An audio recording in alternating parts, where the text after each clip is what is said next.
Part 1. High Plains Wind and a Silent Invitation. The silence was the first thing Jonah Pike had built, and the last thing he would surrender. It was a structure sturdier than the log walls of his cabin, wider than the vast Wyoming sky that pressed down on the Laramie Range. For 5 years since the war, a noise of cannon and shouting that still echoed in his bones on cold nights, he had cultivated this quiet.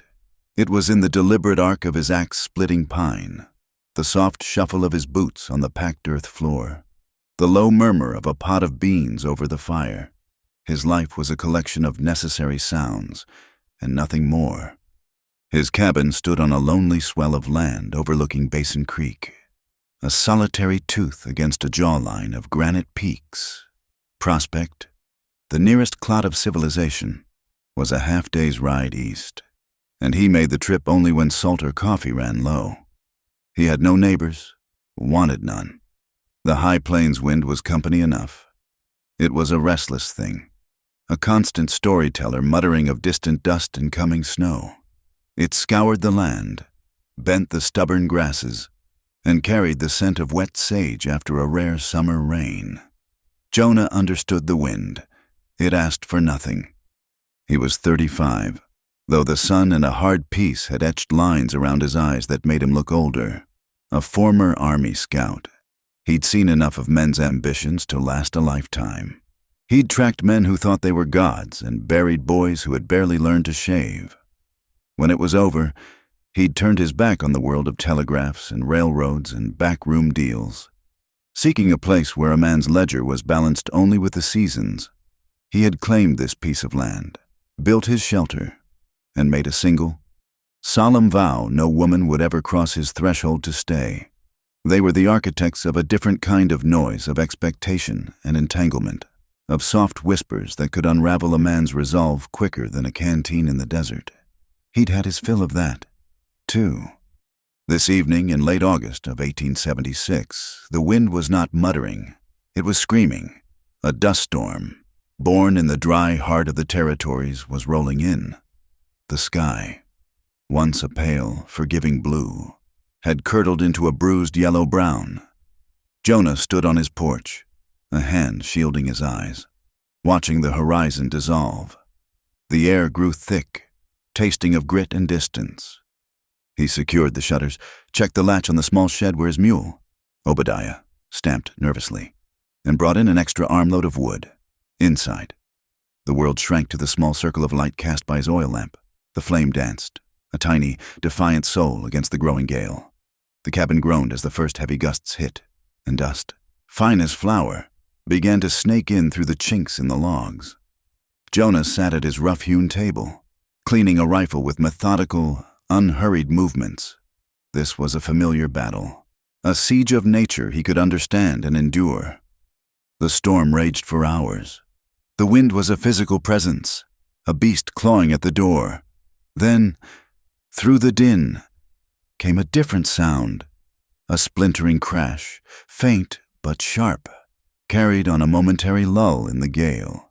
It sounded like heavy wood giving way. Jonah paused, his hands still.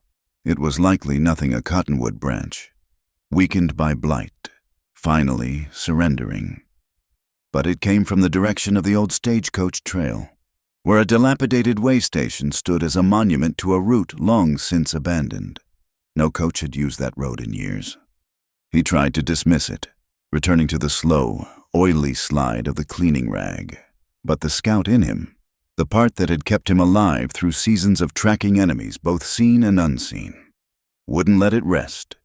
It was a sound that didn't belong, an anomaly in the storm's brutal but predictable symphony. With a sigh that was half curse, Jonah pulled on his heavy duster, settled his hat firm on his head, and grabbed the lantern. Opening the door was a fight against the wind, which shoved its way in, sending papers skittering and the lamp flame into a frenzy. He stepped out into the blinding, choking maelstrom. The world outside was a nightmare of flying grit. He could barely see 10 feet ahead. Leaning into the wind, he followed the faint outline of the trail, the lantern light a feeble, swimming globe in the brown chaos. The way station was a skeleton, its roof long gone, but one wall had collapsed, a heap of rotten timber, and beneath it, half buried in debris and dust, was a shape, a human shape. He knelt, raising the lantern. It was a woman or a girl. He couldn't rightly tell. Her face was turned to the side, pale beneath a thick coat of dust, her hair a dark, tangled mess. She was thin, dressed in a simple homespun dress that was torn at the shoulder. One of the fallen timbers lay across her legs, though it seemed to have struck a glancing blow rather than a crushing one. She was unconscious, her breathing shallow.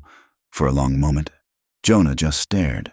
His vow, his carefully built silence, his entire world of one, stood on a precipice. The wind howled, as if mocking his hesitation. Leaving her was a death sentence. He gritted his teeth. A vow was a line drawn in the sand. A storm like this washed everything clean.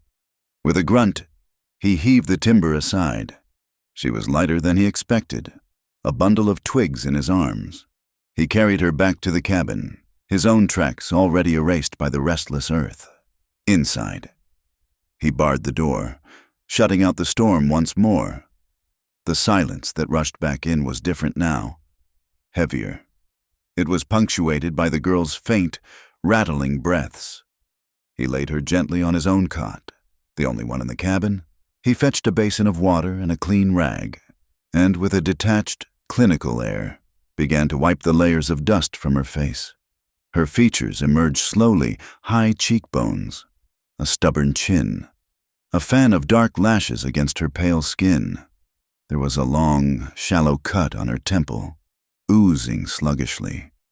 She looked no older than 20, her face etched with an exhaustion that went deeper than the storm. He saw no wedding band on her dirt-caked fingers.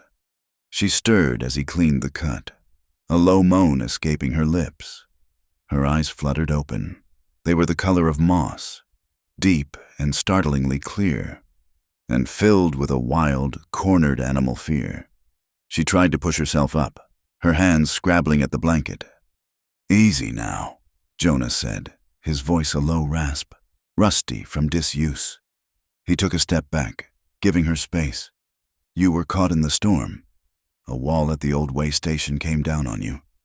Her eyes darted around the small cabin, taking in the stone hearth, the hanging rack of dried herbs, the single rifle mounted on the wall before settling back on him. The fear remained, but a sliver of awareness replaced the panic. "Where?" she whispered, her voice a dry crackle. "My cabin, Basin Creek." She absorbed this, her gaze unwavering. She was assessing him, he realized, with an intensity that belied her fragile state. He saw the subtle calculus of survival in her eyes. "Thank you," she said, the words precise, containing no plea, no excess emotion. She pushed herself to a sitting position, wincing as she moved her legs. I have to go." Jonah snorted, a harsh, humorless sound. "Go where the world's coming undone out there. You'll be stripped to the bone in an hour." "I was with a wagon train," she said, her voice gaining a little strength. "A pastoral company, heading west. They left you behind." It wasn't a question. A shadow passed over her face. "I got separated before the storm hit." She looked at her hands, twisting a loose thread on the blanket. The hesitation told him more than a confession would have. People didn't just get separated from a wagon train in this country. They were cast out, or they fled. He poured a cup of water from the bucket and handed it to her.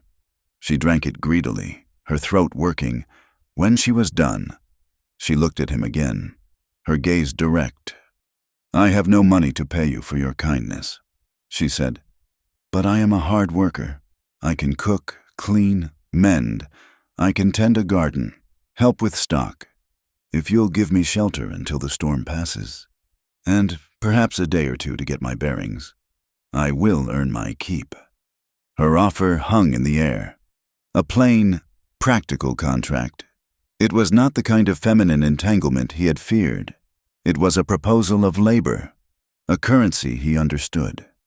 Still, every instinct screamed at him to refuse, to point her toward Prospect once the storm broke and wash his hands of it. But the image of her lying half dead under that timber, and the thought of sending this waif out into a world where men like Silas Crowder, a name he'd heard whispered in Prospect, a cattle baron with a reputation for owning more than just cows, preyed on the vulnerable. It sat wrong in his gut. "There's a loft," he said gruffly, gesturing with his chin toward a ladder leading to a small, dark space under the eaves. "You can sleep there. We'll talk more when the sun's up." Relief washed over her face, so profound it was like watching a parched plant drink water. "Thank you," she said again. "My name is May Hart." "Jonah Pike," he replied, and that was the end of it. He took a spare blanket from his chest and tossed it up into the loft. He watched as she slowly, painfully, climbed the ladder and disappeared into the shadows. Jonah sat back down at his table, the rifle forgotten, the cabin, his sanctuary of silence, felt fundamentally altered. It now held another person's breath, another person's history, another person's fear. He banked the fire and blew out the lamp, settling onto the hard floor near the hearth with his remaining blanket. For a long time, he lay awake, listening to the shrieking wind and the faint, almost imperceptible sounds of another human being settling into a fragile sleep just a few feet above his head. It was in the deepest part of the night, when the storm had quieted to a low, mournful moan, that he heard it.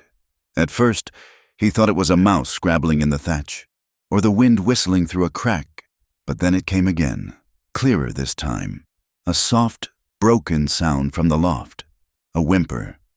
It was not a cry for help. It was the sound of a dream, a memory playing out in the dark. It was small, involuntary, and utterly desolate, a sound of profound and private sorrow. Jonah lay rigid on the floorboards, his eyes wide open in the darkness. He had faced down charging cavalry, tracked grizzlies, and endured the soul-crushing loneliness of the plains. But this small, defenseless sound, it slipped through the walls he had built around his heart. It was a sound that spoke of a pain he couldn't fight, a history he couldn't erase. He had longed for silence, a life untouched by women, a world scrubbed clean of emotional complication. Yet the virgin's soft whimpers haunted his cabin, seeping into the wood, mingling with the scent of pine smoke and old leather. They were the quietest sounds he had ever heard, and they were the loudest, most deafening noise in the world. They were an invitation, not to a conversation, but to a shared and troubled quiet. And as the first hint of a gray, dust-choked dawn began to lighten the edges of the shuttered window, Jonah Pike knew, with a certainty that chilled him to the bone, that the silence he had fought so hard to build had just been irrevocably broken. The wind outside had died down, but a new and far more dangerous storm had just begun within the four walls of his cabin. Part 2. A crack in the silence. The world born from the dust storm was unnervingly clean. The morning sun, sharp and bright in a scoured sky, illuminated a landscape washed in pale light. The wind was gone, leaving behind a profound stillness that felt both like a reprieve and a judgment. Inside the cabin, Jonah had been awake for hours, moving with the quiet economy of a man accustomed to solitude. He had stoked the fire, put coffee on to boil, and stood by the window, watching the day assert itself over the land. When May descended the ladder, she moved with the same quiet caution. Her face was still pale, but the fear in her eyes had been banked, replaced by a guarded watchfulness. She had braided her dark hair neatly, and the tear in her dress had been crudely stitched. She stood by the foot of the ladder, her hands clasped in front of her, waiting. Jonah turned from the window, the tin coffee cup warm in his hands. He didn't invite her to sit. He laid out the terms not as a negotiation, but as a statement of fact, his voice flat and devoid of emotion. "There are rules," he began, his gaze fixed somewhere over her shoulder. The loft is your space. The rest of the cabin is mine. You'll cook and keep the common area clean. I'll provide the provisions. There's a spring out back for water. The outhouse is 50 yards north. We work separately. I have my chores. You'll have yours. We don't make unnecessary conversation." He paused, finally letting his eyes meet hers. "This is a temporary arrangement. Shelter for work. Nothing more." He expected an argument, a plea, perhaps tears. He was prepared to be firm. Instead, May simply nodded. A single, sharp dip of her chin. "I understand," she said, her voice soft but steady. "Thank you for the clarity." And that was that. The line was drawn, a fence of words as real and unyielding as one of coiled steel wire. In the days that followed, May adhered to the rules with a silent, unnerving diligence. She was a ghost in his home. A presence felt more than seen or heard. The meals she prepared were simple but savory, left on the hearth to stay warm. The cabin, which he had always kept serviceably clean, took on a new level of order. His spare shirt, which he hadn't realized was missing a button, reappeared on his cot one evening, the button sewn on with small, precise stitches. She worked tirelessly, asking for nothing. She found a patch of workable soil near the creek and began turning it over for a late-season garden. Her back straight, her movements efficient. She did not hum or sing. She did not speak unless a direct question required a direct answer. Her silence was a mirror to his own, yet it felt different. His was a fortress. Hers felt like a hiding place. Jonah watched her from a distance, a knot of unease tightening in his gut. His vow of solitude was being tested not by intrusion, but by a quiet competence that slowly, inextricably, began to weave itself into the fabric of his life. He found himself anticipating the smell of fresh bread, listening for the soft scrape of her hoe in the garden. He was annoyed by his own weakness. This was exactly the kind of complication he had sworn to avoid. He began to notice the small cracks in her composure, the reflexes that betrayed a history she never spoke of. She always positioned herself with her back to a wall, as if needing to know nothing could approach from behind. If he entered the cabin without making noise first, she would flinch, a violent, full-body jerk, her hands flying up in a defensive posture before she could master herself. One afternoon, as he was repairing a harness on the porch, the small brass bell on Obadiah's tack jingled. From the corner of his eye, he saw May freeze in the garden, her face a mask of pure terror. The moment passed in a heartbeat. She forced her shoulders down, took a deep breath, and resumed her work. But Jonah had seen it. It was the look of a horse that expects a whip. He found himself wondering about the pastoral company, about the man named Crowder, whose name was a stain on the territory. He'd heard men in Prospect talk of Crowder's vast herds and his harder-than-nails drovers. They said he was buying up land claims and water rights with a ruthlessness that bordered on illegal. Jonah had paid it no mind. It was the noise of the world he'd left behind. Now, that noise had followed him home, and its echo was in the haunted eyes of the woman sleeping in his loft. The second week of her stay brought the Chinook. It came in the night, a sudden, warm wind that felt unnatural after the autumn chill. By morning, the air was dry and electric. The grasses, cured to a crisp gold by the summer sun, rustled like paper. It was a dangerous wind, the kind that could turn a spark into an inferno. Jonah felt it on his skin, a premonition of disaster. He spent the morning reinforcing a section of his fence line on the western edge of his property. It was his newest acquisition, a stretch of the much-debated barbed wire. It was cruel stuff, sharp and unforgiving, but it was the only thing that could hold a few head of cattle on this vast, open land. He was securing a post when he first smelled it, a faint, acrid tang on the hot wind. Smoke. He straightened, scanning the horizon. To the southwest, a thin, dirty brown plume was rising against the brilliant blue sky, growing thicker even as he watched. The Chinook was blowing directly toward him. He swore, a low, vicious curse. and dropped his tools. He ran for the cabin. Fire! He yelled as he burst through the door. Coming fast! May was kneading dough on the table. She looked up, her eyes wide, but there was no panic. She wiped her hands on her apron, her gaze following his to the window. "What do you need?" she asked, her voice level. The question caught him off guard. He had expected to have to tell her to hide, to get to the creek and stay there. Her calm practicality was a shock. "My calves," he said, already grabbing 2 large burlap sacks from a peg. "They're in the small pasture by the north slope. If the fire jumps the creek, they'll be trapped. Get every bucket we have to the water. Soak these sacks." He didn't wait for a reply.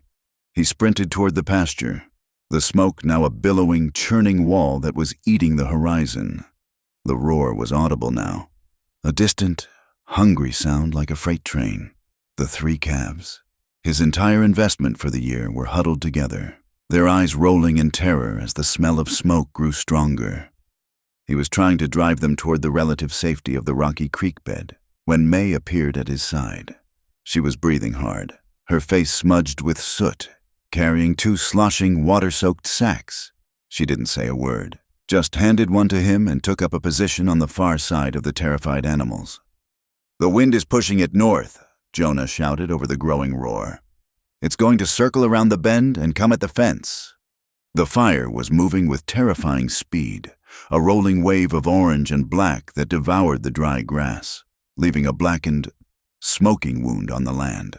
Flames leaped 30 feet into the air, driven by the relentless wind. Sparks, carried on the superheated currents, rained down around them. Together, they herded the panicked calves down into the shallow creek. The animals balked at the water, but May, speaking in a low, soothing tone that was somehow audible beneath the din, coaxed the led calf forward. The others followed. They were safe for the moment, but the fire was now racing along the far bank, heading directly for the new stretch of barbed wire fence and beyond it. The cabin. "The fence posts are dry pine. They'll go up like torches," Jonah yelled, his face grim. "If we lose the fence, I lose everything." "A fire break," May shouted back, her voice thin against the roar. She pointed a trembling finger. "That old game trail, 50 feet from the fence line. It's worn to bare dirt. If we can burn that strip now, on our terms, we can stop it." Jonah stared. It was a desperate, dangerous gamble. Backburning in a wind like this could go wrong in 1,000 ways, but she was right. It was their only chance. In that moment, he saw not a frightened girl, but a strategist, her mind cutting through the chaos to find the one slim possibility of survival. "Get the other sacks, keep them wet," he ordered. There was no time for more. He took a burning branch that had landed nearby and ran to the game trail. He touched it to the dry grass on the side facing the oncoming inferno. The grass ignited instantly. The wind caught the new flames, sucking them back toward the main fire, creating a blackened, protective scar on the earth. For the next hour, they fought like demons. They beat back the edges of their own fire with the wet sacks, stamping out embers that jumped the trail. The heat was immense, a physical blow that seared the lungs. Smoke blinded them, and the roar of the main fire was deafening. They worked side by side, a desperate, unspoken rhythm to their movements. Jonah would swing his heavy sack at a line of advancing flames, and May would be right behind him, smothering the smaller fires he left in his wake. He felt a searing pain in his arm and looked down to see his sleeve was smoldering. As he tried to beat it out, a strand of the barbed wire, its posts now burning, snapped from the tension and whipped through the air, catching his forearm and tearing a deep, bloody gash. He barely registered the pain. Then, almost as quickly as it began, the main front of the fire passed them, continuing its destructive march northeast. They were left in a blackened, hellish landscape, standing on a small island of green protected by their firebreak. The fence was mostly gone, the posts reduced to smoldering stubs, the wire lying in twisted, useless heaps. But the cabin was safe. The calves were safe. They were alive. They stood in silence, leaning on their makeshift tools, chests heaving as they dragged the smoky air into their lungs. They were both covered in soot and grime, their clothes scorched, their faces streaked with ash and sweat. Jonah looked at his arm. The gash was deep, bleeding freely. Before he could move to tend to it, May was there. She ripped a clean strip of cloth from the hem of her already ruined dress. "The creek," she said, her voice a hoarse rasp. "We need to wash it." He didn't protest. He followed her to the water's edge, his mind numb with exhaustion. He sat on a rock while she knelt and gently, carefully, washed the soot and blood from the wound. Her touch was light, impersonal. Yet it was the first time she had voluntarily come within the boundaries he had set. The sharp barbs of the wire had cut through more than just his skin. They had torn a hole in the fence between them. As she wrapped the wound with the cloth strip, her head bent to her task, he saw her properly for the first time. He saw the sharp intelligence in her eyes, now clouded with exhaustion. He saw the unyielding strength in the set of her jaw. He saw the compassion she'd shown the terrified calves and the courage she'd shown in the face of the fire. She was not a waif. She was not a victim to be pitied or a complication to be endured. She was a survivor. "You were quick thinking," he said, the words feeling rough and inadequate in his throat. "The backburn that saved the cabin." She finished tying the bandage and looked up, her moss-green eyes meeting his. For a moment, the guarded watchfulness was gone, and he saw a flicker of something else, a deep, weary sadness. "Some things," she said softly, "are worth fighting a fire for." She stood up and walked away, back toward the cabin, leaving him sitting by the creek in the heart of his blackened, wounded land. The silence returned, but it was a changed silence. The crack that had appeared in it the night of the storm had been ripped wide open, and through it, Jonah Pike was beginning to see that the solitary world he had so carefully constructed was no fortress at all. It was just a barren, lonely patch of ground, waiting for a fire. Part 3. The Black River and the True Names. The fire left the land scarred and waiting. Winter came and went, a season of long silences and gray skies, burying the black earth under a blanket of white mercy. The unspoken truce in the cabin held, fragile but persistent. The fence of words Jonah had built on that first morning still stood, but the fire had scorched holes in it, and the shared ordeal had become a kind of common ground. They moved around each other with a new, somber awareness, the sharp edges of their solitude softened by a shared memory of smoke and fear. Spring arrived not as a gentle thaw, but as a violent assault. A week of unseasonably warm sun melted the heavy mountain snowpack in a rush, and the runoff turned the creeks and gullies into roaring torrents. Then came the rain. It fell for 2 days and 2 nights, a relentless steel-gray sheet that hammered the cabin roof and turned the recovering land into a sea of mud. Basin Creek, normally a placid ribbon of clear water, swelled into a churning, muddy beast. It clawed at its banks, tearing out young willows and carrying a battering ram of deadfall and debris in its black, angry current. Jonah stood on the porch, the overhang offering little protection from the driving spray. The sound of the creek was a deafening roar, a hungry, guttural voice that vibrated through the soles of his boots. He was watching the water level, a grim line in his jaw. If it rose another foot, it would breach the lower pasture. It was May who saw them first. She had come to stand in the doorway, her arms wrapped around herself against the damp chill. She pointed, her hand trembling slightly. "Jonah, look." He followed her gaze, downstream, where the creek made a sharp bend. A large, flat-topped boulder stood in the middle of the raging current. It was normally part of the bank, a place where deer came to drink, but now it was an island, and its surface was shrinking by the minute. Stranded on that precarious perch were 2 small figures, children. Even from a distance, he could see they were Arapaho from the small, peaceful band that sometimes camped in the high meadows. They were soaked and terrified, clinging to each other as the black water licked at the edges of their refuge. There was no decision to be made. There was only action. "Get the long rope from the shed," he yelled over the roar. "And a blanket, dry, if there is one." He ran, slipping and sliding in the slick mud, toward the nearest point on the bank opposite the boulder. The creek was 100 feet of pure, violent energy. The water was too fast, too cold, and too full of debris for any man to swim. The children, a boy and a slightly younger girl, couldn't have been more than 8 or 9. The boy was trying to be brave, standing defiantly against the spray, while the girl hid her face in his tunic. May arrived, breathless, the heavy coil of rope slung over her shoulder, a wool blanket clutched in her hand. "They'll be swept away," she gasped, her eyes wide with horror. Jonah was already stripping a heavy branch from a downed cottonwood, his mind working with the cold precision of his scout days. The current is strongest in the middle, but it's shallower on this side of the rock. He tied one end of the rope securely around his waist, handing the other to May. "Find a solid tree, wrap it twice, and don't let go, no matter what. Understand?"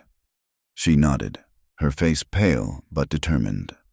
She found a thick pine 20 yards back from the bank and did as he instructed, her small hands pulling the knot tight. Jonah took the branch, holding it like a balancing pole, and waded into the maelstrom. The cold was a physical shock, stealing his breath. The current immediately grabbed at his legs, trying to pull him under.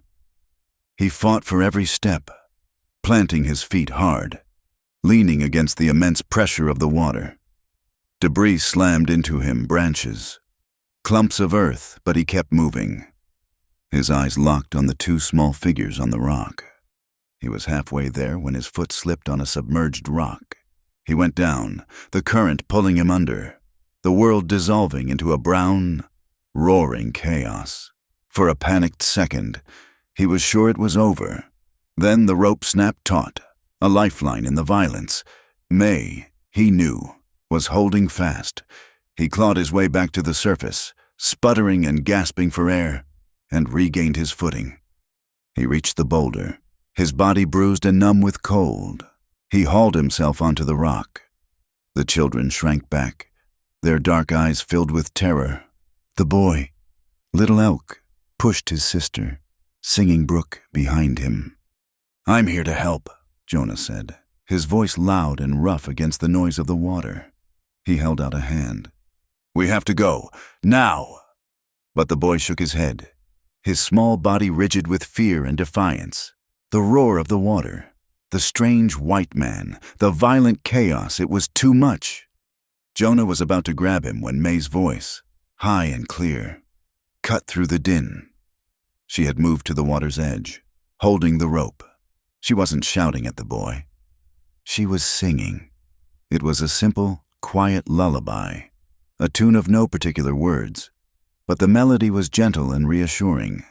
It was a sound of peace in the middle of a war. The boy's head turned.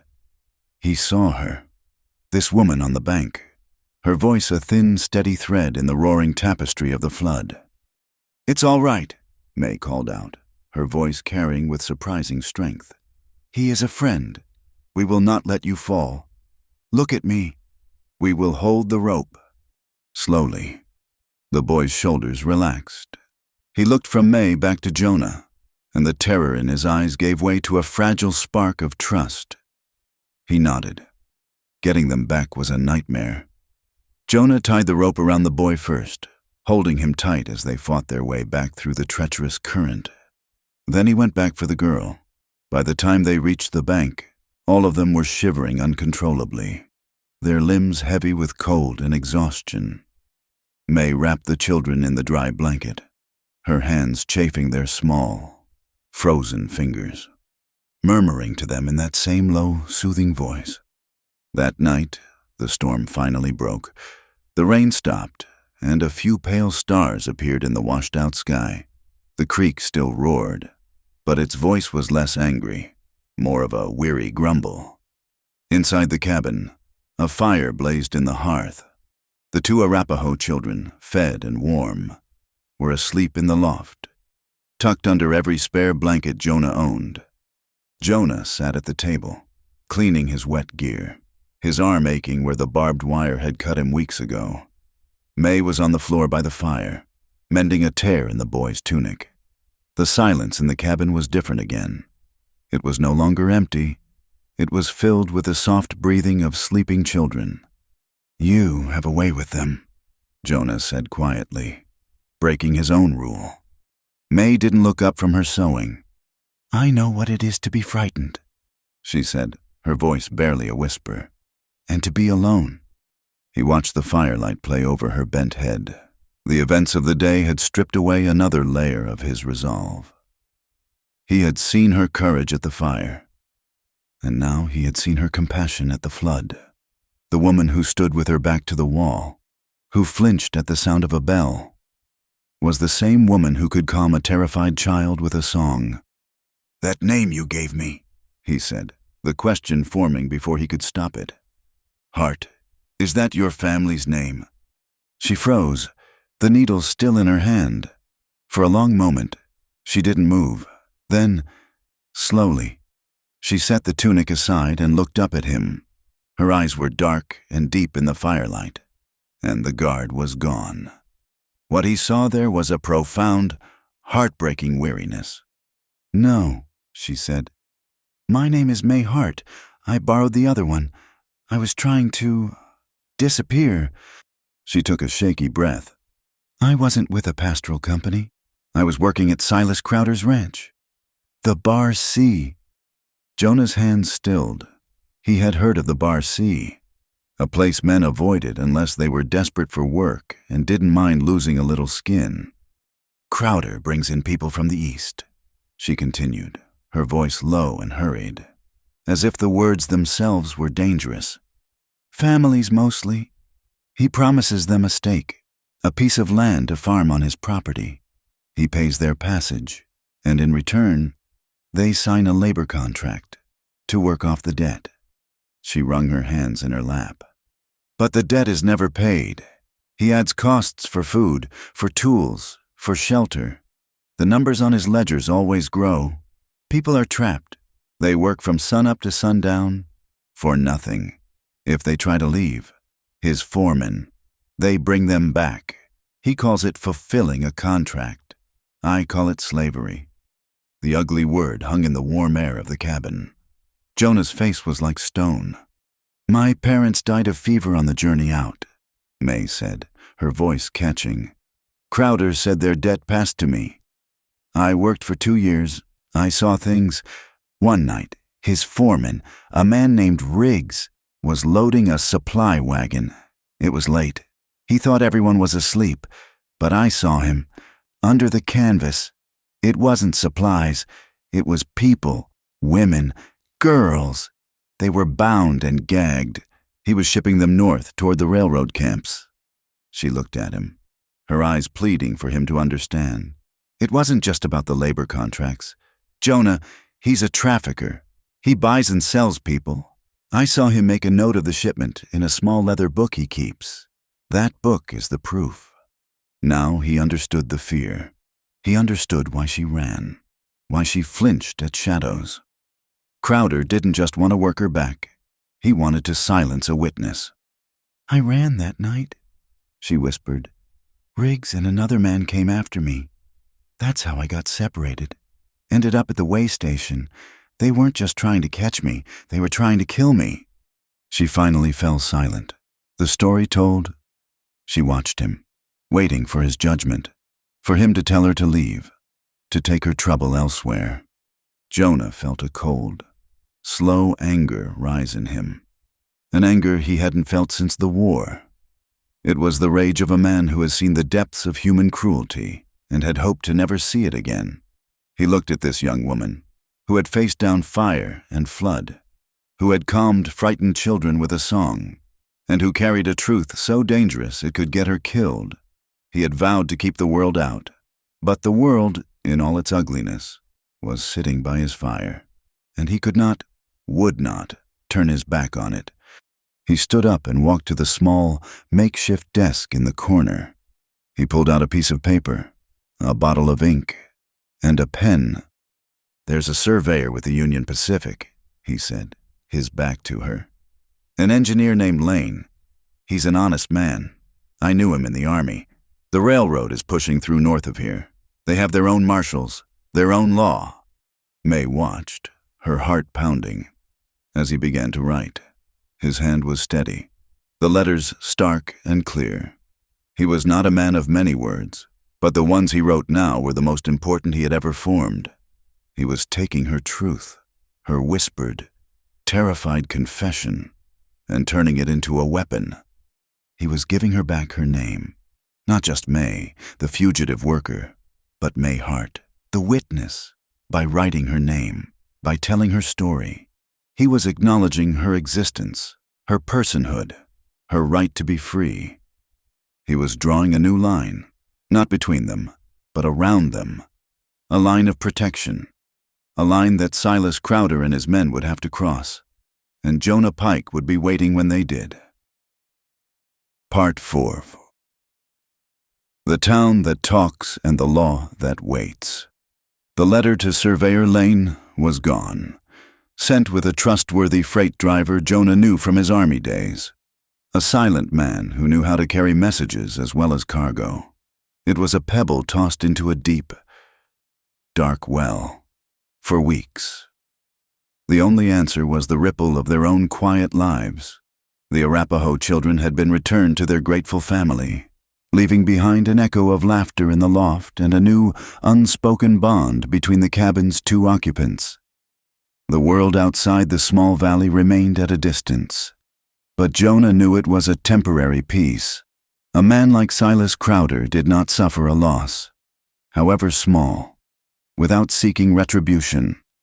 The need for supplies, however, was a more immediate master than any cattle baron.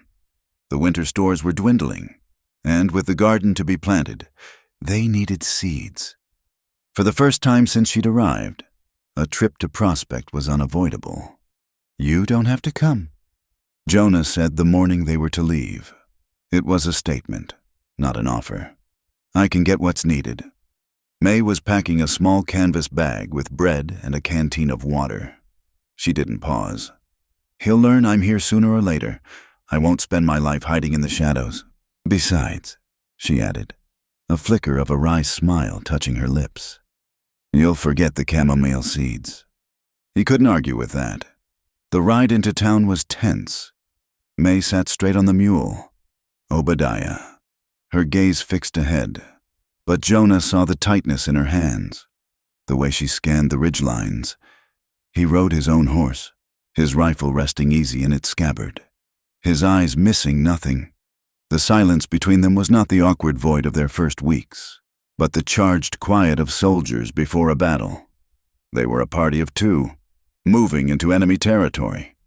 Prospect was a single dusty street carved out of the vastness of the plains, a collection of false-fronted buildings huddled together as if for warmth. It was a town that lived on whispers, where the wind carried gossip as readily as it carried the dust. As they rode down the main thoroughfare, windows twitched, men paused in their conversations. The town was watching. A recluse like Jonah Pike was a rare enough sight. Jonah Pike with a woman was an event. Their first stop was Hale's General Store.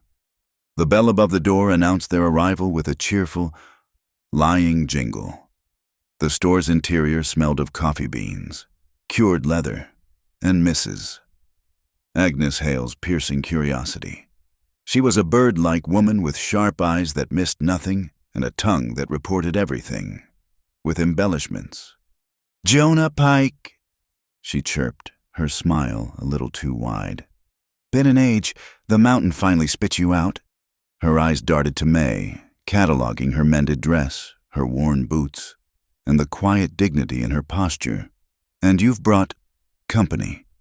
"Need seeds," Jonah said, his voice flat, cutting off any further inquiry. He handed her a list. And the usual: coffee, salt, flour. As Agnes Hale bustled about, her movements sharp and efficient, her questions were anything but. That was a terrible fire you had back in the fall. Heard the smoke was seen clear to the rail line. And the flood this spring. The land gives and the land takes, doesn't it? Each statement was a hook, trolling for information. May stood by the counter, her back to the wall, saying nothing. When an elderly woman dropped a small bag of beans, May was the one who knelt to help her gather them, her movements swift and graceful. The woman smiled a thank you, but Agnes Hale's eyes narrowed further. They passed the blacksmith's forge on their way to the livery. Gus Black, a man built as solidly as his own anvil, was hammering a glowing piece of iron into a horseshoe. The rhythmic, ringing clang of his hammer was the town's heartbeat, a sound of creation and honest labor. As they passed, the hammering stopped. The sudden silence was more profound than the noise had been. Gus Black looked up, his face streaked with sweat and soot. He met Jonah's eyes. Then his gaze shifted to May. He gave a slow, deliberate nod. It was not a greeting. It was an acknowledgement, a statement. Then he turned back to the forge, and the hammer began to fall again. A steady, defiant rhythm in the watchful quiet of the street. Justice, the sound seemed to say, was not a gift from the sky. It was forged in fire and shaped by a strong hand. Their last stop was for a small bag of oats. As they were tying it to the mule, a man stumbled out of the saloon. It was Reverend Cole, his face flushed, his clerical collar askew. He had come to Prospect 2 years ago full of fire and scripture, but the hard land and harder hearts had worn him down to a nub of cynicism and cheap whiskey. He blinked in the harsh sunlight, his eyes struggling to focus. "Pike," he slurred, a ghost of a smile on his face. "Tending to your flock in the wilderness." He saw May, and his smile faltered, replaced by a confused frown. He made a clumsy attempt at a bow.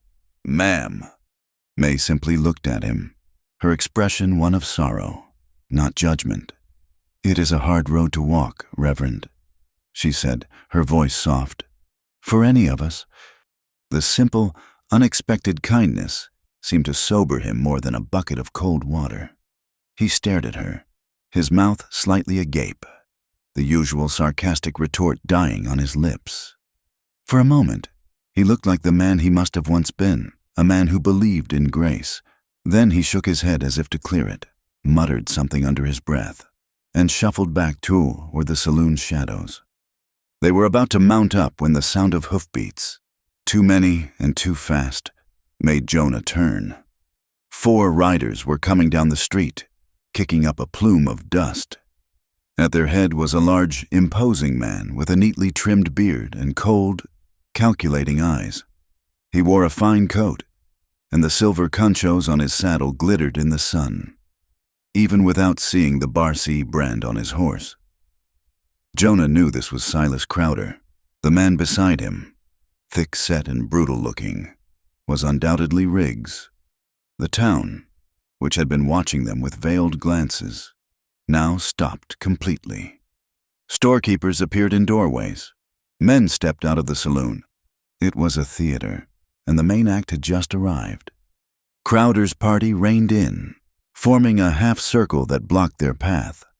The sheriff's office was just across the street, and Jonah saw Sheriff Mott appear on the boardwalk, a look of profound unease on his face.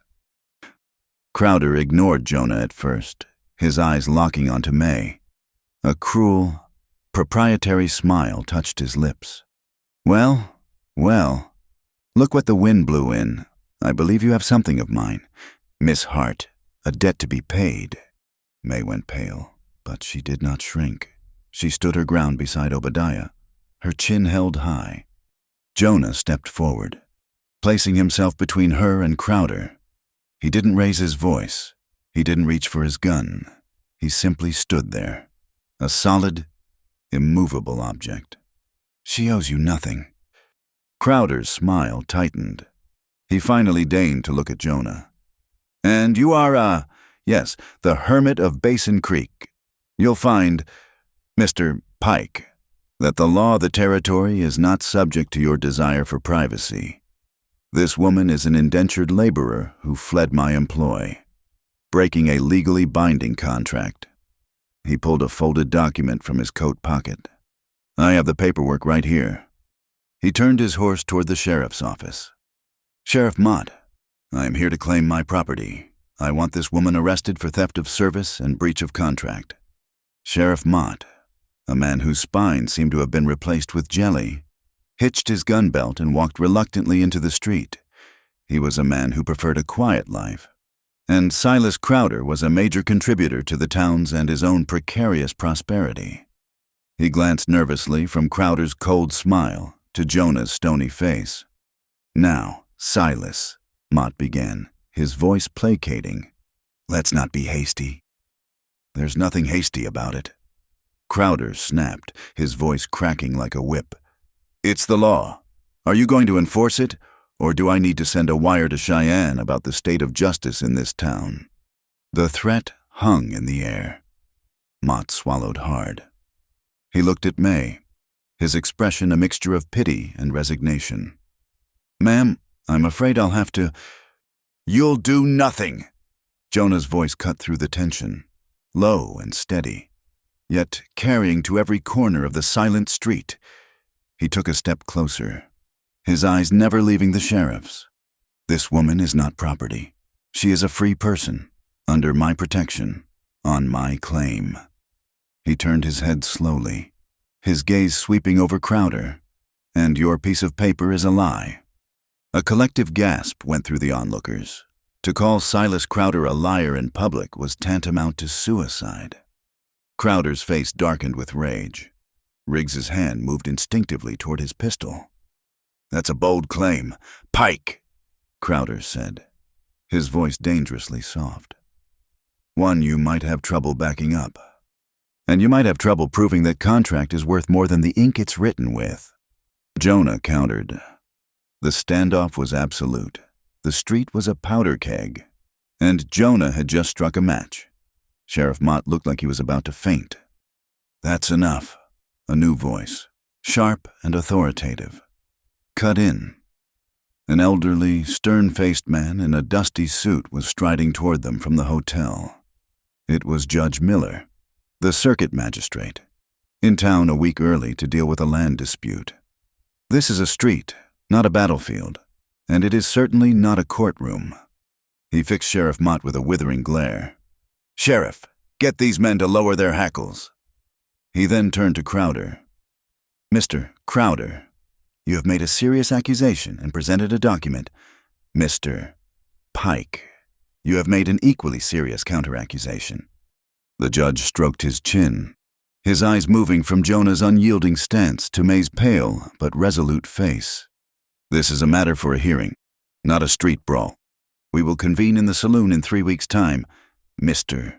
Crowder, you will bring your contract and any witnesses to its signing. Mr. Pike, he said, his gaze sharp. You will bring whatever proof you have to support your claim that this woman is free. Until then, she is to remain in your custody, unharmed. Is that understood? Crowder looked as if he was about to explode, but the judge's authority was, for the moment, absolute. He gave a curt, angry nod. 3 weeks. He shot a look at May, a look that was pure poison, a promise of retribution. Then he wheeled his horse around, and his men followed, thundering out of town as quickly as they had arrived.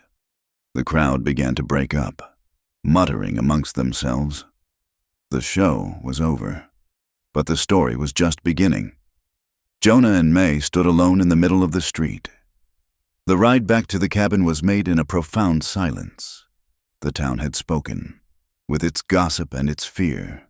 The law had spoken, with its delays and its demands. The lines were now drawn not in the sand, but in the docket of a makeshift court. They had 3 weeks to find a way to forge the truth into a weapon, or Silas Crowder would not just claim May's freedom, he would extinguish it for good. Part 5. The Snow-Struck Night and the Softest Sound. The 3 weeks granted by Judge Miller stretched before them like a barren, unmarked road. Time, which had once been measured by the rising sun and the turning seasons, was now a countdown. Each day was a page torn from a calendar, bringing the hearing and prospect one step closer. There was no word from Surveyor Lane. The pebble Jonah had tossed into the well had vanished without a splash, and a cold tendril of doubt began to coil in his gut. He had made a stand in the middle of a dusty street, but a stand was not proof. A man's word, he knew, was worth little against a rich man's ledger. They worked. It was the only antidote to the gnawing anxiety. They repaired the fire-damaged fence, cleared the new garden plot, and secured the cabin for the coming change of seasons. But a new tension hummed beneath the familiar rhythms of their chores. The threat of Silas Crowder was a constant, unseen presence, a third occupant in the small cabin. Jonah found himself watching the ridgelines again, his rifle never far from hand. May worked with a fierce, quiet determination, but he would sometimes see her gaze drift toward the eastern trail, her hands momentarily still, her face a mask of worry. Spring, which had already shown its violent side with the flood, had one last cruel trick to play. A week before the hearing, the weather turned. The air grew heavy and unnaturally still, the sky taking on the color of a dull pewter bowl. Then the snow began. It was not the gentle, feathery snow of midwinter, but a thick, wet, relentless onslaught, driven by a raw north wind.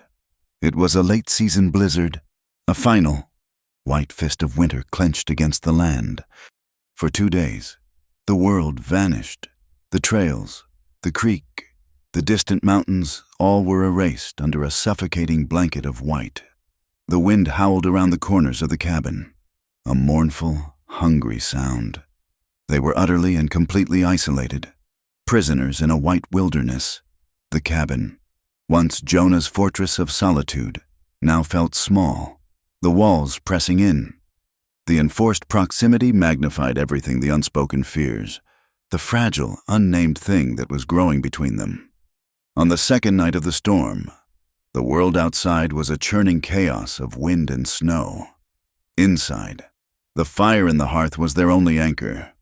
It threw dancing shadows on the log walls, a warm, living heart in the frozen world. They ate their meal of smoked venison and dried beans in a silence that was deeper than usual, each lost in their own thoughts. The hearing was only days away, but it might as well have been on the other side of the moon. After they ate, May climbed the ladder to the loft, and Jonah settled onto his bedroll on the floor by the hearth. He lay awake for hours, listening to the storm's fury.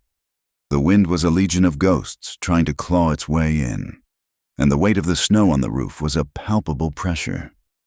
He thought of the coming confrontation, of Crowder's cold, confident eyes, of the flimsy shield of his own word against a forged contract, for the first time in a long time. He felt the cold bite of fear not for himself, but for the woman sleeping just a few feet above him. It was in that deep, storm-tossed hour of the night that he heard it, the sound that had haunted him since her first night in his home, a soft, broken whimper from the loft.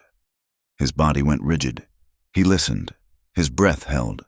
It came again, a small, desperate sound, like a bird with a broken wing. It was the sound of a soul in a place where no comfort could reach. He knew she was asleep, trapped in the thorny maze of a nightmare, reliving a terror he could only imagine. His first instinct was the old one to stay put, to honor the boundaries, to respect the silence. This was her private pain, her own battle, but the sound tore at him. It was a violation of the peace he had come to cherish in this cabin, a peace she herself had helped create. The silence he had once craved had been a shield against the world. Now, it felt like a cage, and her suffering was on the other side of the bars. He could not leave her to face it alone. With a resolve that felt both like a betrayal of his old self and a liberation, he rose from his bedroll. The floorboards were cold beneath his bare feet. He climbed the ladder, his movements slow and deliberate. so as not to startle her.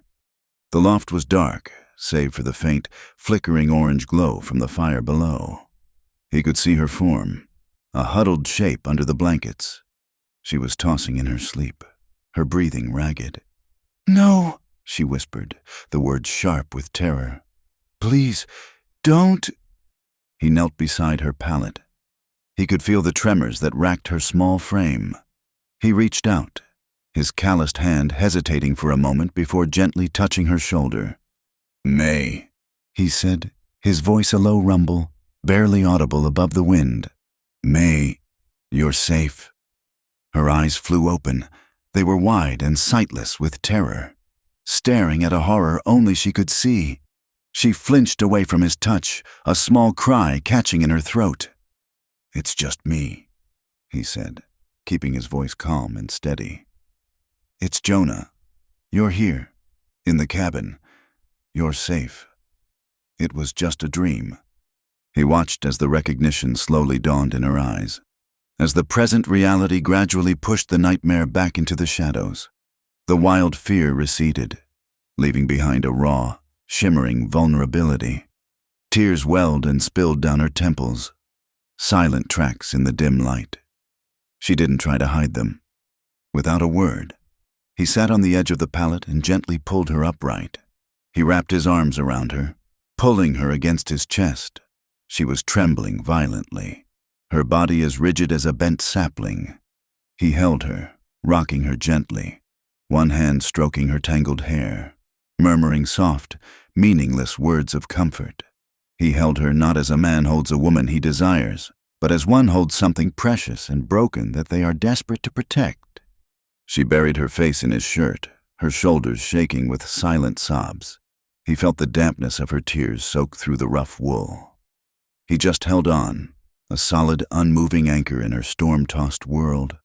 They stayed like that for a long time, the only sounds the howling of the wind and the ragged cadence of her breathing as it slowly, gradually, returned to normal.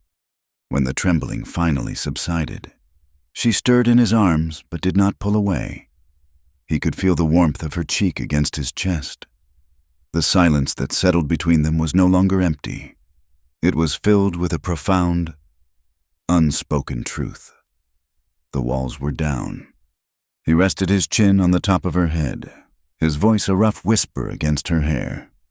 "I used to long for silence," he said, the words coming from a place he thought he had sealed off forever. "A life untouched by women, but your soft whimpers. From that first night, they've haunted this cabin." He took a deep, shuddering breath. "And they saved me." She looked up at him then, her face shadowed, her eyes luminous with unshed tears. She didn't understand. "I built these walls to keep the noise out," he tried to explain, his voice thick with an emotion he couldn't name. "But all I did was trap myself inside your sorrow." It was a sound that got through. It reminded me that there was something in here worth saving. The truth of it settled over him even as he spoke. Her pain had been the key that unlocked his own lonely prison. Her vulnerability had given him back a piece of his own humanity. A fragile trust, more binding than any contract, was forged between them in that moment. He leaned down and pressed a gentle, chaste kiss to her forehead. It was a promise, a pledge, a sealing of the unspoken compact. He would not let the world harm her. He held her until the first pale, gray light of dawn began to filter through the cracks in the roof, a sign that the storm was finally breaking. The morning after the blizzard was a world reborn in blinding white and absolute silence. The sun on the fresh snow was brilliant. The air was crisp and clean. The tension of the past weeks had been washed away, replaced by a quiet, settled calm. They moved around the cabin with a new, unspoken grace. The boundaries were gone, replaced by an easy, comfortable partnership. That afternoon, Jonah took his rifle from the wall. "Come on," he said. He led her out into the dazzling, snow-covered clearing behind the cabin. "Crowder and his men, they won't fight fair at the hearing, and they won't fight fair if we lose. You need to know how to use this." He spent the next hour teaching her. He showed her how to hold the heavy rifle, how to brace it against her shoulder, how to sight down the long barrel, how to squeeze the trigger gently, not pull it. He was patient, his hands guiding her, his voice low and steady. The first time she fired, the recoil sent her stumbling back, and the shot went wide. But she set her jaw, nodded, and tried again. By the end of the lesson, she was hitting the tin can he had set on a distant stump. Not every time, but enough. The act of teaching her to defend herself was an act of profound trust. He was giving her power, making her a partner in their fight for survival. A few nights later, as Jonah sat staring into the fire, the weight of the coming hearing settling on his shoulders again, she came and sat on the floor near him. She was holding a small, leather-bound book, its pages worn and softened by time. "This was my mother's," she said softly. "She loved poetry." Jonah grunted. He had no time for fancy words and rhyming nonsense. The world was a hard, practical place. "Just listen," she said. She opened the book and began to read. Her voice was low and clear, filling the quiet cabin. The poems were simple, about the changing seasons, the resilience of wildflowers, the vastness of the night sky.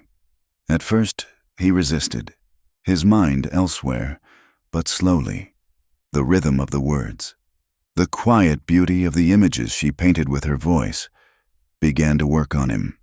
They smoothed the hard edges of his worry. They spoke of a world beyond survival, a world where there was room for wonder and grace. She was teaching him her own language, one not of gunpowder and steel, but of hope and feeling.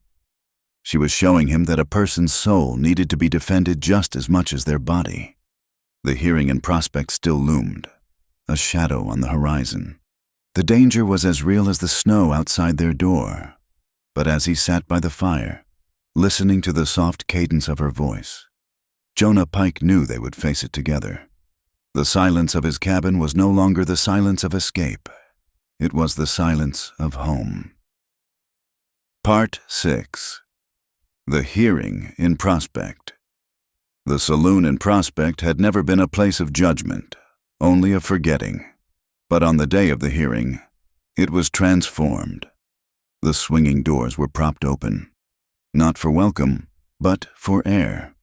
The long bar had been draped with a canvas sheet, and at the far end, Judge Miller sat behind a hastily erected table, his face a stern mask of impartiality. The room was packed, the air thick with the smell of unwashed bodies, stale beer, and nervous sweat. Every chair was taken, and men stood 3 deep along the walls, their faces a mixture of curiosity, fear, and grim expectation. It was not just a hearing, it was a reckoning for the entire town. Jonah and May sat at a small table near the front, a little island in a sea of murmuring faces. May wore her one mended dress, her hands folded calmly in her lap, but Jonah could see the pulse beating a frantic rhythm in her throat. He sat beside her, his back straight, his face unreadable. He had brought 2 things with him: a sealed letter and a single, folded piece of paper, creased and worn, tucked inside his shirt.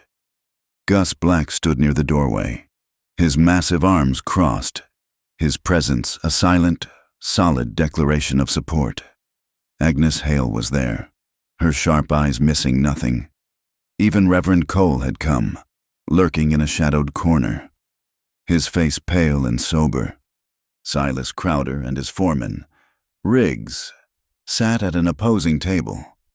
Crowder was the picture of confidence, dressed in a tailored city suit that made him look out of place and overwhelmingly powerful.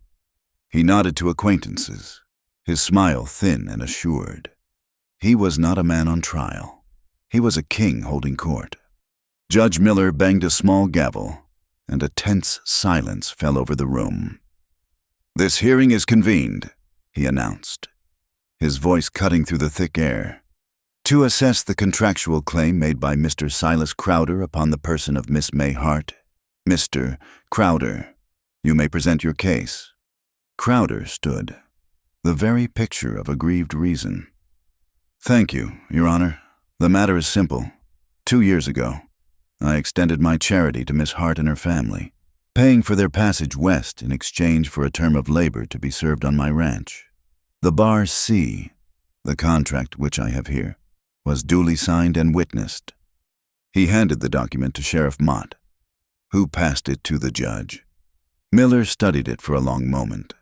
To the untrained eye, it looked official, full of legalistic language and bearing a signature or a mark purporting to be that of May's father. The terms were clear.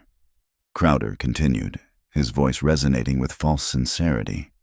"But a few months ago, Miss Hart chose to abscond, stealing away in the night. This is not only a breach of a legal agreement, but an act of profound ingratitude. I am here simply to reclaim what is lawfully mine, the fulfillment of her labor."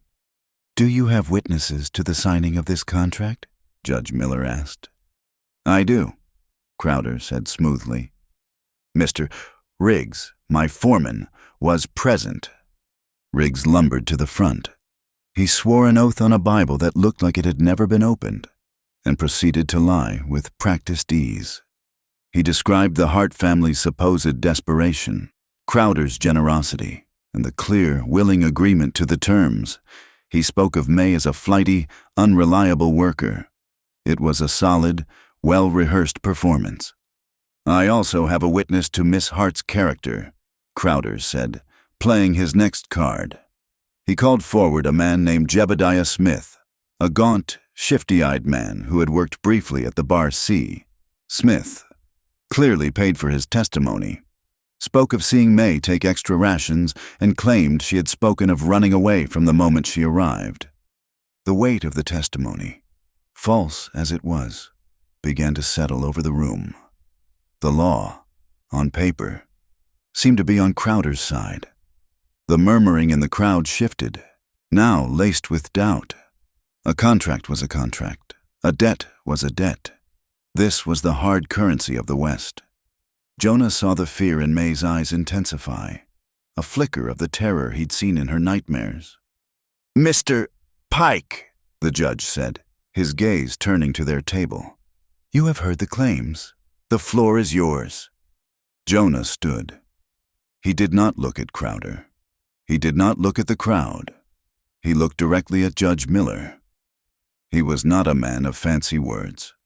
His voice was low and steady, a stark contrast to Crowder's polished oratory. "Your Honor," he began, "contracts are about agreements between free people. What Mr. Crowder runs at the Bar C is not a ranch. It's a prison camp." A shocked gasp ran through the saloon. Crowder shot to his feet. "Objection, this is slander." "Sit down. Mr. Crowder," the judge said sharply. "Mr. Pike, you are making a very serious accusation. You had better have more than just your opinion to back it up." "I do," Jonah said. He reached into his coat and produced the sealed letter. "This arrived by courier 2 days ago. It is from Mr. Alastair Lane, Chief Surveyor for the Union Pacific Railroad, Northern Division." He handed the letter to the judge. The room was dead silent as Miller broke the seal and began to read. His expression, which had been stern, slowly hardened into one of cold fury. The mention of the railroad, a power far greater than anyone in that room, was a palpable shock. After a long minute, the judge looked up, his eyes like chips of ice. "This letter from Mr. Lane," he said, his voice dangerously quiet, "states that a railroad patrol, searching for a new right-of-way, discovered an undeclared fenced-in work camp approximately 30 miles north of Mr. Sam, Crowder's main ranch house, a camp populated by unpaid, underfed laborers, held against their will. He states that the conditions were appalling and that federal marshals are being dispatched from Cheyenne to investigate." The saloon erupted. Crowder's face had gone ashen. "Lies. The railroad wants my land. This is a conspiracy." "Silence," the judge roared, banging his gavel. "Mr. Lane's letter is a sworn statement, and it corroborates Mr. Pike's claim about the nature of your employment—" He fixed his glare on Jonah. "Do you have anything else?" Jonah reached into his shirt and pulled out the folded, worn piece of paper. It was a single page, torn raggedly along one edge. "I do," he said. "This is a page from a wagon ledger, a ledger kept by Mr. Riggs. There." He looked at May, a silent question. She gave a single firm nod. He placed the paper on the table before the judge. "Miss Hart secured this page before she fled." Jonah explained. "It is a record of a shipment made from the Bar C. It lists no cattle, no grain, no supplies. It lists names, 10 of them, women and young girls. Beside the names are numbers, not wages, prices." The word hung in the air, ugly and undeniable. Trafficking was a crime that even the hardest men in that room found repulsive. The page, that flimsy, torn scrap, was not just evidence. It was a testament, a piece of history that had refused to be burned. "This is a forgery," Crowder bellowed, his composure finally shattering. "A worthless scrap of paper brought by a runaway and a half-mad hermit." The crowd was on its feet now, shouting, divided. Some still sided with Crowder, the devil they knew, the man who paid for their whiskey. Others looked at him with a dawning horror. The town was tearing itself in two. It was then that Reverend Cole stepped out of the shadows. He walked to the front of the room, his hands trembling slightly, but his eyes clear and sober for the first time in memory. "Your Honor," he said, his voice surprisingly strong. "May I speak?" The judge looked at him, surprised. "This is not a church, Reverend." "No," Cole agreed. "It is a place where truth is being weighed, and I have a piece of it to add to the scales." He turned to face the town, his own flock, who had watched him slowly drink himself into irrelevance. "I have not been a good shepherd," he began, his voice raw with a long-suppressed shame. "I have buried myself in bitterness and whiskey, but my eyes are not yet blind. I know you all see this woman, Miss Hart, and you see a stranger, a drifter. You listen to the whispers of Agnes Hale and you form your judgments." He shot a glance at the store owner, who had the grace to look away. "Let me tell you what I saw," he continued, his voice rising with a passion no one had heard from him in years. 2 weeks ago, Martha Gable, the Cooper's widow, was down with the lung fever. Her children were hungry. No one went to her. They were afraid of the sickness, or they simply didn't care. But I saw Miss Hart. She was on her way back from the creek. She had a small bag of flour she had just bought, likely with the last of her own money. She stopped at that door. She didn't go in. She left the flour on the doorstep, knocked, and walked away before anyone could see her. She gave away what little she had, asking for nothing in return. She did it not for praise, but because it was the right thing to do. He turned his gaze on Crowder, and for the first time, he looked like a true minister of God, filled with righteous fire. "You speak of contracts and debts, Mr. Crowder, but there is a higher law, a law of human decency, and by that law, this woman has more honor, more character in her little finger than you have in your entire bloated body. I would stake my immortal soul on her word over your sworn oath." He finished, breathing heavily, and the saloon was utterly silent. His testimony had done what no legal document could. It had spoken to the conscience of the town. He had held up a mirror, and the people of Prospect did not like the reflection of their own fear and apathy. The tide of opinion, which had been turning, now crashed down decisively on the side of Jonah and May. Judge Miller looked from the letter, to the ledger page, to the burning sincerity in the Reverend's eyes. He picked up the contract Crowder had submitted, held it up between his thumb and forefinger as if it were a dead rat, and tore it in two. "This document," he declared, his voice ringing with finality, "is an instrument of fraud. The contract is hereby declared null and void. Miss Mayhart is, and has always been, a free woman. A cheer went up from one side of the room. Gus Black let out a roar of approval. "Furthermore," the judge continued, his eyes boring into Crowder, "in light of the testimony and evidence presented here today, I am opening a full judicial inquiry into the business practices of Mr. Silas Crowder and the operations at the Bar C Ranch. Sheriff Mott," he barked, "you will consider Mr. Crowder and Mr. Riggs persons of interest. They are not to leave this territory." Crowder stood frozen, his face a mask of disbelief and pure hatred. His power, built on fear and false paper, had crumbled in a public saloon. He shot a look at Jonah and May, a look that was not a threat, but a venomous promise. The law had failed him. He would now turn to his own. As Jonah and May walked out of the saloon into the bright, clean sunlight, the people parted for them. The looks they received were no longer of suspicion, but of a newfound, grudging respect.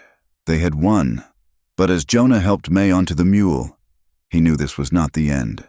The law had rendered its verdict, but out on the high plains, Silas Crowder was a law unto himself. Part 7. Fire at dawn on Basin Creek. The victory in prospect was a cold comfort. A single candle lit in a hurricane. As they rode back to the cabin, the cheers from the saloon faded behind them, replaced by the vast, watchful silence of the plains. Jonah knew that the law, as dispensed by Judge Miller, was a distant and fragile thing. Out here, in the canyons and the high meadows, the only law that mattered was the one enforced by the man with the most guns and the least conscience. They had not defeated Silas Crowder. They had merely wounded his pride, and a wounded predator is the most dangerous kind. They spent the next few days in a state of high alert. Every shadow seemed to hold a threat. Every gust of wind sounded like the hoofbeats of approaching riders. Jonah cleaned his rifle twice a day.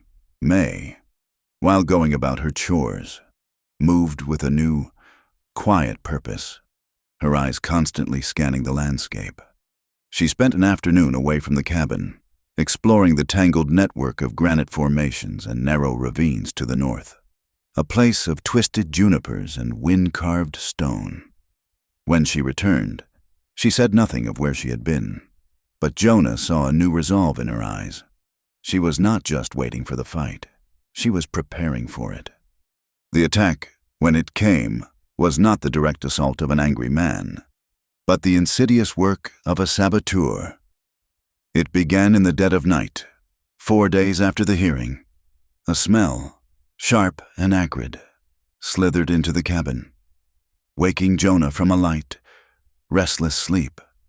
Smoke. He was on his feet in an instant, grabbing his rifle. A hellish orange glow flickered against the cabin's single window. He threw open the door. The small hay barn, which held the winter feed for his horse and mule, was a roaring inferno. Flames leaping into the star-filled sky, devouring the dry timber and a season's worth of hard labor. "May, stay inside and bar the door," he yelled, his voice raw with fury. There was nothing he could do. The barn was already lost. He could only watch it burn, a funeral pyre for the fragile peace they had won. He knew this was just the beginning. Crowder was sending a message. He could touch them whenever he wanted. He could burn their world down around them. The dawn brought a second, colder discovery.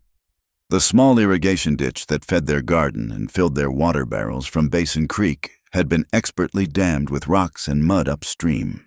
Their water supply was cut off. It was a classic siege tactic. Burn their feed, steal their water, and wait for them to break. "He means to starve us out or force us into the open," Jonas said, his voice a low, dangerous growl. He stood by the dead ditch, his hands clenched into fists. "Then we can't stay here and wait," May said. She stood beside him, her face pale but her eyes clear and steady. "We can't fight his whole crew alone." "I know," he said. He looked toward the east, toward the town that had so recently judged them. He had spent years avoiding it, but now, Their survival depended on the very community he had forsaken. "I have to ride. Tonight." "It's too dangerous," she protested. "They'll be watching the trails." "They'll be expecting me to be trapped and desperate in the morning. They won't expect me to move in the dark." He looked at her, his gaze intense. "If I'm not back by sunrise, you take Obadiah. Head north into the rocks. Follow the game trails. Don't stop until you reach the railroad survey camps. You tell Lane what's happened." "I'm not leaving you," she said, her voice fierce. "This isn't a discussion. May, it's a plan. One of us has to survive to tell the tale." That night, under the sliver of a new moon, Jonah slipped away. He moved not like a rancher, but like the scout he had once been. A ghost in the shadows, his horse's hooves muffled on the soft earth. He avoided the main trail, taking a long, circuitous route through the Badlands. He reached Prospect just before the false dawn. The town was asleep, a collection of dark, silent shapes. He went first to the blacksmith's forge. A single lamp burned in a back room. He tapped on the door, a specific rhythm they had used in the army. The door opened a crack, and Gus Black's massive frame filled the opening. When he saw Jonah, he opened it wide. Jonah explained the situation in clipped, urgent sentences. Gus listened, his face grim, his jaw set like one of his own anvils. When Jonah was finished, the blacksmith simply nodded. "My hammer was made for shaping steel," he said, his voice a low rumble. "But it can be used for breaking snakes, too. I'm with you." The next stop was harder. Sheriff Mott's office was dark. Jonah had to break in through a back window. He found the sheriff asleep at his desk, an empty bottle beside him, his face a picture of misery. Jonah shook him awake. Mott started, his eyes wide with fear when he saw Jonah's grim face in the lamplight. "Pike, what in God's name?" "Crowder's made his move," Jonah said, his voice cold. "Burned my barn, cut my water. He's coming for us." Mott shrank back in his chair. "What do you want me to do? I'm one man. He's got a dozen hired guns." "I want you to do your job." Jonah snapped, his patience gone. "The judge put you in charge of this investigation. Crowder just attacked a witness in a federal inquiry. This is your chance. Mott, your chance to take off Crowder's collar and be the law in this town. Or to die a coward." The words hit Mott harder than a physical blow. He stared at his trembling hands, at the tarnished star pinned to his vest. He thought of the town's newfound respect for Jonah and May, and the contempt they now held for him. He thought of Reverend Cole's speech, of a law higher than fear. A flicker of his long-lost pride ignited in his eyes. He stood up, his shoulders a little straighter. "Where do we meet?" he asked, his voice shaking but firm. "The sun is our enemy," Jonah said. "We need more help." He left Mott to gather his courage and rode to the last, most unlikely place of all the small Arapaho camp on the edge of the territory. He found the man whose children he and May had saved from the flood. His name was Black Eagle. Jonah explained the fire, the water, the coming fight. He didn't ask for help directly. He simply stated the facts. Black Eagle listened patiently, his weathered face unreadable in the pre-dawn light. When Jonah finished, the Arapaho leader looked toward the distant Bar C ranch. "The man you call Crowder," he said in his own tongue, which Jonah understood well, "poisons the land. He scares the game. He treats people like cattle. His fight is with all who walk this ground in peace. My son and daughter breathe today because of you and the quiet woman. We will ride with you." The sun was just a faint gray promise on the eastern horizon when the Allies converged at a high point overlooking Jonah's cabin. There was Jonah, Gus Black carrying a heavy sledgehammer, a newly determined Sheriff Mott with a shotgun, and 5 Arapaho warriors, including Black Eagle, their faces painted for a fight, armed with bows and rifles. Jonah laid out the plan. "They'll come from the east, with the sun at their backs. They'll expect us to be inside the cabin, trapped, We won't be. As they prepared, May was executing her own part of the plan. She led the 3 women and 4 children from the Arapaho camp, who had been brought to the valley for safety, away from the cabin. She moved with a calm authority, her voice low and reassuring. She led them not toward the open plains, but into the rocky maze to the north. She brought them to a narrow crevice between 2 towering granite slabs, almost invisible from a distance. "This is Wind's Gate," she told them softly. "The wind is always blowing through it. Stay here, stay quiet, and you will be safe." She had found and scouted this refuge, a hidden door in the fortress of the mountains. At the cabin, Jonah and his small band took their positions. They were not defending the building. They were using the terrain to set an ambush. Gus and Mott were behind a rockfall that overlooked the main approach. The Arapaho warriors melted into the landscape, invisible figures in the scrub and rocks. Jonah took a position on the high ridge, his rifle resting on a granite ledge. As the sun's first rays spilled over the mountains, they came. 7 riders, led by Crowder and Riggs. They rode in arrogantly, rifles held ready, fanning out as they approached the cabin. They expected to find a panicked hermit and a terrified woman. "Pike!" Crowder's voice boomed across the small valley. "Your time is up. Send the woman out, and I might let you live." The only answer was the crack of Jonah's rifle. The shot was not aimed at a man, but at the horn of Crowder's expensive saddle, which exploded in a spray of leather and silver. The riders scrambled for cover, shocked by the organized resistance. The next shot came from Sheriff Mott's shotgun, a deafening roar that sent buckshot peppering the rocks near Riggs. "Silas Crowder!" Mott yelled, his voice filled with a newfound authority. "In the name of the law of Wyoming Territory, I order you to lay down your arms and surrender." Crowder laughed, a harsh, ugly sound. "The law? You're a joke." "Mott," he signaled to his men. "They're on the ridge, flush them out." But as his men moved forward, arrows whistled from unseen positions, silent and deadly accurate. One of the hired guns cried out and tumbled from his horse, an arrow sprouting from his shoulder. The Arapaho warriors were striking from the flanks, their knowledge of the terrain giving them a decisive advantage. The arrogant assault devolved into a chaotic firefight. Jonah used his rifle to pin Crowder and Riggs down behind a cluster of boulders. Gus Black, seeing 2 of the gunmen trying to circle around, let out a roar and charged from his cover, swinging his sledgehammer like a mythical hero. The sight of the giant blacksmith charging at them was enough. The 2 men dropped their rifles and fled. The fight was short and brutal, outnumbered but not outmaneuvered. Crowder's hired guns lost their nerve. Seeing their comrades fall or flee, the remaining men surrendered to Sheriff Mott. But Crowder and Riggs, trapped and desperate, made a final break for it, trying to escape up a narrow ravine. Jonah was on them in a flash, cutting them off. He came face to face with Crowder. The cattle baron raised his pistol, his face a mask of pure hate. But before he could fire, a figure appeared on the rocks above him. It was Black Eagle. He drew his bow. The arrow pointed directly at Crowder's heart. Checkmated. Crowder froze. Jonah stepped forward and calmly took the pistol from his unresisting hand.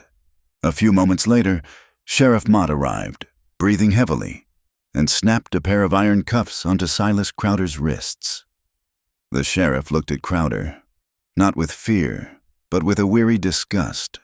"The law might be a joke to you, Silas," he said, "but today, the joke's on you." He had found his honor at the edge of a bloody dawn. The aftermath was quiet. The captured men were marched back to Prospect. The fire in the hay barn had burned itself out, leaving a pile of smoking black embers. As the sun rose higher, casting a clean, warm light over the valley, the community began to respond. Reverend Cole arrived with 2 men from the town, carrying lumber to help rebuild. Later that afternoon, a wagon appeared on the trail. It was driven by Mrs. Agnes Hale. She stopped the wagon a respectful distance from the cabin. She looked embarrassed, her usual sharp features softened by an emotion Jonah couldn't quite decipher. She held out a small, neatly wrapped parcel. The town. We heard what happened," she stammered. "This is, well, for the trouble." May walked forward and took the package. She unwrapped it.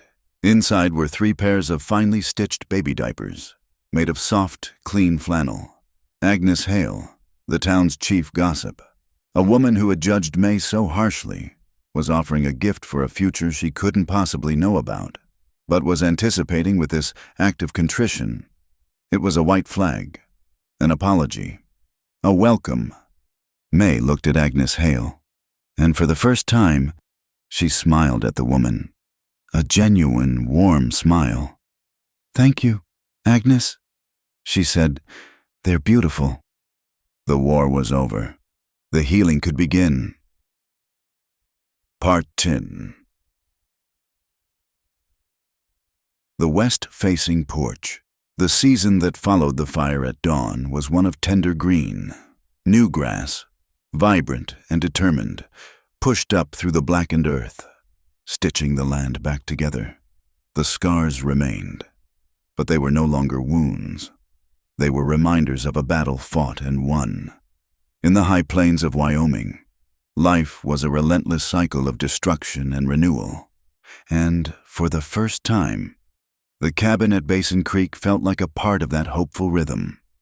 The change was not just in the land, it was in the air, in the way light fell across the small valley. And most of all, it was on the porch. The porch, once just a place for Jonah to sit and watch the world he wanted no part of, had been transformed. It had become the heart of a new and fragile community. It started with a simple request. Black Eagle brought his son and daughter, Little Elk and Singing Brook, not for refuge this time, but for learning. "Our stories teach them how to live with the earth," he told Jonah and May. "But your world is coming, your paper talks. We want them to understand its language, so they will not be cheated by it." The idea took root in May's mind and blossomed. She had her mother's book of poetry and a tattered Bible Reverend Cole had given her. A week later, a package arrived from Surveyor Lane, along with a short, kind note. Inside was not just news of the federal investigation, but a beautifully illustrated book of geography, full of maps of distant oceans and drawings of strange animals. With these 3 books as her library, May opened her school. Jonah, who had once built walls to keep the world out, now found himself building bridges to it, with a quiet, focused energy. He felled 2 pines and began to construct the school's furniture. The sound of his saw and hammer, once the solitary percussion of his lonely life, now became the sound of creation. He built 2 long, low benches for the children and a small, sturdy desk for their teacher.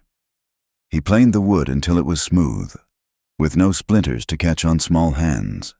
He then built an awning, extending the roofline of the cabin to create a shaded space on the porch, a shelter from the harsh afternoon sun. Soon, the Arapaho children were joined by others, the Gable children, whose mother May had helped, began the long walk from town 3 times a week. Then, to the astonishment of all, one of Agnes Hale's grandsons, a shy boy with a shock of red hair, was brought out in her wagon. The town that had once whispered about the strange woman at Basin Creek was now entrusting her with its future. The porch school was an unlikely miracle. May was a natural teacher, her voice a patient, gentle guide. She taught the children their letters by tracing them in a tray of sand. She read them stories from the Bible, not as sermons, but as tales of courage and kindness. She showed them the maps in the geography book, and their eyes grew wide at the thought of a world bigger than the mountains that ringed their valley. They learned side by side, the settlers' children and the Arapaho, their differences dissolving in the shared wonder of a story or the common struggle to form a letter. Reverend Cole became a regular visitor. He had not returned to his pulpit, but he had found a new ministry. He would sit on the edge of the porch, his face clean-shaven, his eyes clear, and help the older children with their sums. He had a deep, resonant voice, and when he read from the poetry book, he made the words sing. He had lost his faith in the institution of the church, but he had found it again in the simple, holy act of serving a child.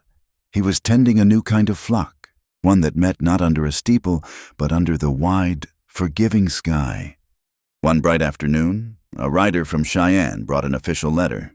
It was addressed to Sheriff Mott, but he rode out to the cabin to deliver the news in person.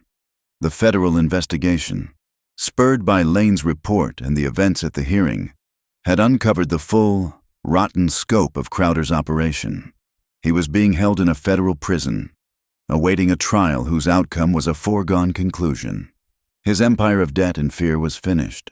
The shadow that had loomed over them for so long was finally, truly gone. That evening, as the sun began its slow descent, Jonah and May sat together on the edge of the porch, watching the last of their students make their way home. A comfortable silence settled between them, the kind that no longer needed to be filled. This silence was not an absence. It was a presence. It was woven from shared memories of fire and snow, from the soft murmur of children's lessons, from the steady beat of two hearts that had found their rhythm together. The sky bled into a spectacular palette of deep purple and fiery orange, the colors spilling over the jagged peaks of the Laramie Range. The air grew cool, carrying the sweet scent of new grass and damp earth. May sighed, a soft sound of contentment, and placed a hand gently on her lower abdomen. It was a quiet, natural gesture, full of an unspoken wonder.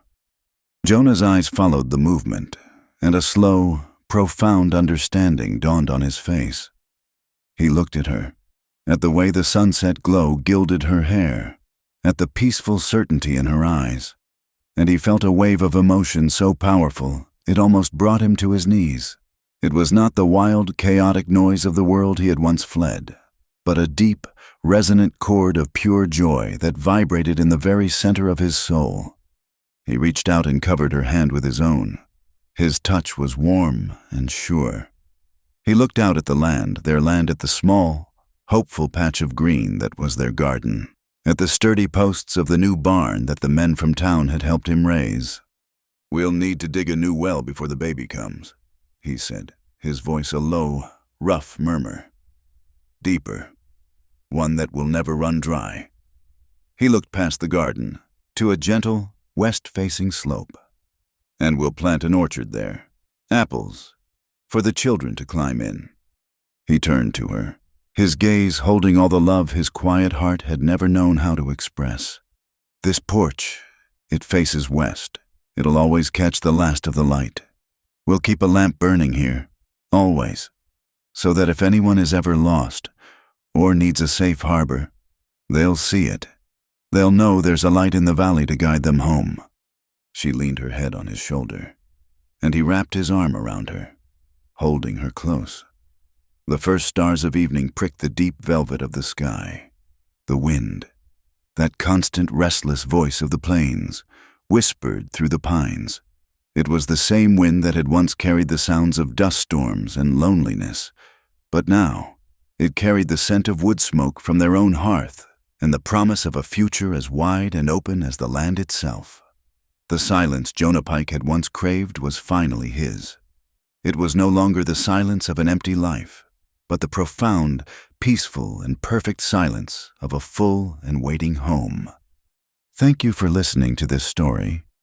I'd love to know where in the world you're tuning in from, so please leave a comment below to connect and share your thoughts. If you enjoyed our journey to Basin Creek, I invite you to subscribe to my channel, Wild West Night, and like this video. And to help this story reach more listeners, please consider giving it a boost by hitting the hype button. Your support means the world.